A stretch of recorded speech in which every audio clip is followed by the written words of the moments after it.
অনেক সময় কিছু কিছু গ্যাজেট এমন থাকে যে ফুল চার্জ হলেও বোঝা যায় না কি ফুল চার্জ হয়েছে কি না।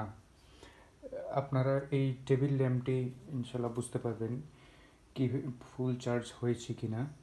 যখন ফুল চার্জ হবে না তখন এখানে লাল লাইট জ্বলবে, আর দেখুন এখানে ফুল চার্জ হয়ে গিয়েছে, এখন এখানে সবুজ লাইট জ্বলছে। তাহলে তখন আপনারা চাইলে সুইচ চার্জার অফ করে দিতে পারেন। এই দেখুন এখনও জ্বলছে, এই তো বন্ধ হয়ে গেছে। তো আপনারা এটি নিতে চাইলে কমেন্টে জানাতে পারেন অথবা মেসেজ করতে পারেন। আর এটি কীভাবে অন করতে হবে, এদিক দিয়ে বাটন রয়েছে, দেখুন বাটন অন করি, তারপর